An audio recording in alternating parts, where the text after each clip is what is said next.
Baik,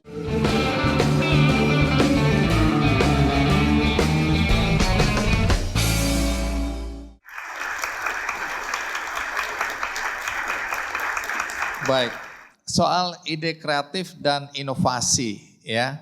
Karena banyak juga kita lihat teman-teman ya, apakah itu startup ya atau usaha-usaha yang sangat terkenal dulu, kemudian yang kita yakin bahwa dia akan terus melejit dan akan mendapatkan investasi yang gila-gilaan besarnya, tapi kita kaget-kaget kemudian hari ini udah nggak ada. Ada juga sebuah platform startup yang baru diinvest triliunan, bubar. Jadi apakah mereka tidak siap menghadapi perubahan zaman, atau ada kesalahan manajemen di dalamnya, atau tujuan dari foundersnya itu hanya cari keuntungan, setelah untung sebesar-besarnya mau mati ya mati aja, karena ada valuasi di situ. Nah tapi supaya bisnis kita ini terus berkembang, banyak yang bilang harus terus berinovasi, harus terus kreatif. Nah, boleh cerita ini beberapa teman yang gagal itu apa faktornya dan bagaimana kita mempertahankan bisnis kita untuk tidak diterjang badai atau diterjang perubahan zaman. Mulai dari Ben dulu. Jadi kalau bicara bisnis dan cycle-nya itu udah pasti ya mungkin Bang. Jadi setiap generasi ada trennya, ada yang sesuai dengan tren ataupun kondisi di zaman itu gitu ya.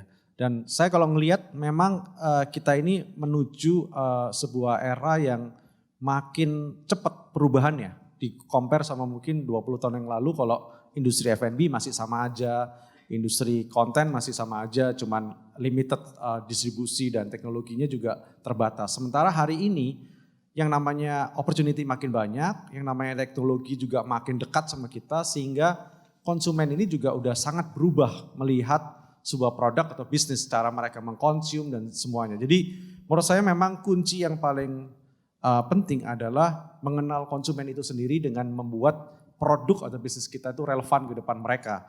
Cara menjualnya, jenis apakah itu produk dengan rasanya atau makanan atau packagingnya, itu memang harus selalu disesuaikan sama trennya. Tapi menurut saya kalau ngomongin kesalahan kenapa beberapa entrepreneur juga akhirnya tidak bisa melanjutkan, ada banyak faktor, nanti mungkin Yoris juga bisa ngelanjutin. Misalnya contohnya tadi kalau bicara masalah startup. Kalau saya ngerasa hari ini, kalau kita bicara kenapa banyak yang rontok gitu ya. Karena banyak sekali dalam 10 tahun terakhir ini memang Indonesia didatangin sama investor. Karena dilihat, wah ini negara besar banget, nomor 4 terbesar di dunia. Ini pangsa untuk teknologinya sangat besar dan memang kita adalah negara adopsi teknologi yang sangat tinggi. Mau ditawarin Twitter dimakan menjadi salah satu capital city of Twitter di Jakarta. Ditawarin Instagram dimakan, TikTok dimakan gitu ya. Jadi memang Indonesia ini punya masyarakat luas yang akan konsum teknologi. Sehingga investor teknologi itu datang berbondong-bondong sejak tahun 2010 masuk ke Indonesia memberikan funding. Nah ini ada salah kaprahnya gitu ya. Yang sering kali Yoris selalu bilang gitu. Jangan membuat bisnis yang dependensinya sama investor. Karena banyak sekali kesalahan yang terjadi kalau di interview sama mereka. Ini udah mulai disetir sama investor. Ini visinya udah mulai diminta hanya untuk grow gitu ya, untuk growth gitu ya. Sementara kita mungkin awalnya mau buat impact, kita awalnya mau buat produk yang bagus gitu ya.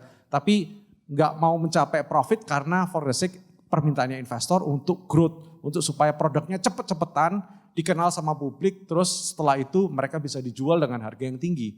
Nah itu mungkin fundamental yang menurut saya agak salah, tapi mungkin Yoris bisa nambahin karena ini yang kita pahamin selama 14 tahun terakhir ini, kesalahan di tech industry yang ada di Indonesia ini adalah involvementnya investor terlalu besar sehingga visi daripada foundernya itu udah mulai tergeser karena tergiur sama capital yang sangat besar. Jelajahi cara baru mendapatkan informasi. Download Metro TV Extend sekarang.